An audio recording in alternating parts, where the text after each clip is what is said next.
Yeye ndiye mwimbaji aliandika nyimbo zilizogusa mamilioni ya mioyo duniani. Kutoka Thinking Out Loud hadi Perfect. Hapa tunamwongelea Ed Sheeran, msanii mkubwa kutoka Uingereza.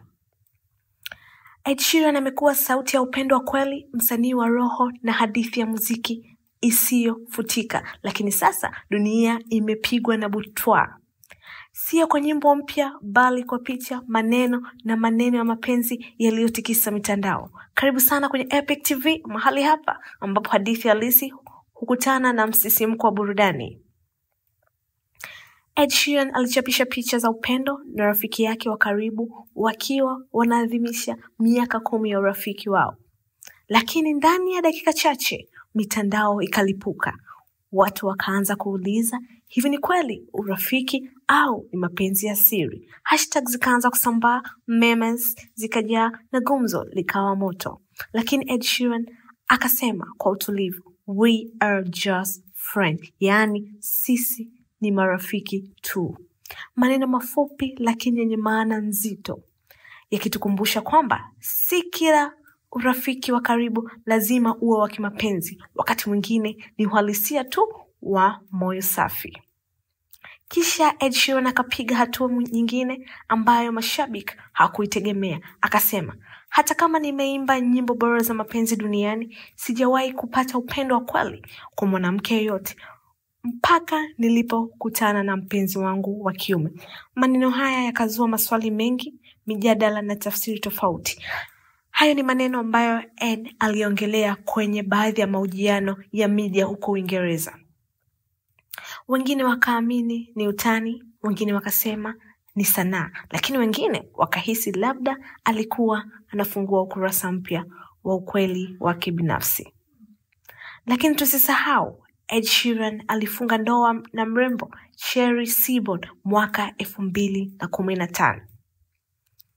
Na walipoenda honeymoon, hakukosa mtu mmoja aitwaye Kevin ambaye ni security guard, ambaye sasa ndo wanaosherehekea miaka 10 ya maadhimisho au miaka 10 ya urafiki wao.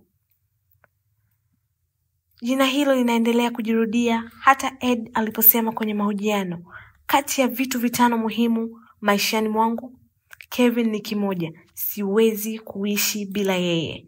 Sasa swali likabaki, je, huu ni urafiki wa kweli au kuna zaidi ya hapo?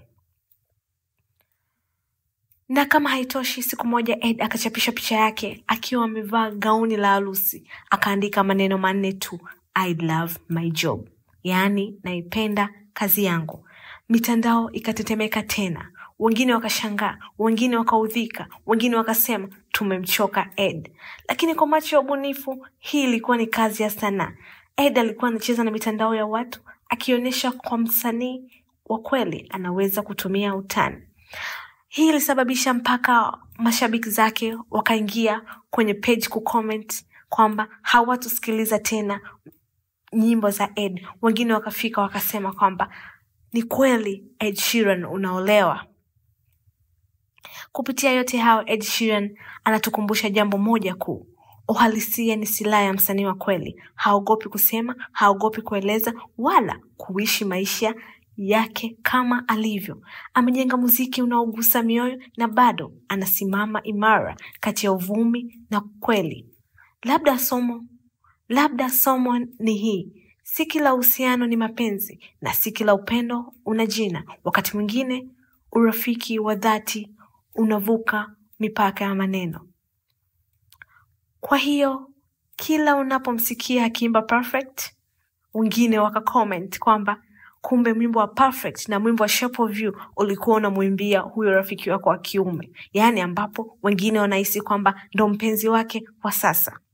Kumbuka, nyuma ya sauti hiyo kuna hadithi, kuna hisia na kuna Ed Sheeran halisi. Endelea kutazama Epic TV kwa habari kali zaidi za mastaa, muziki na matukio yanayotikisa dunia ya burudani. Usisahau kulike, kucomment, kusubscribe na kushare video hii kwenye YouTube channel yetu ya Epic TV. Hii ni Epic TV, mahali ambapo kila hadithi ina mapigo yake ya moyo.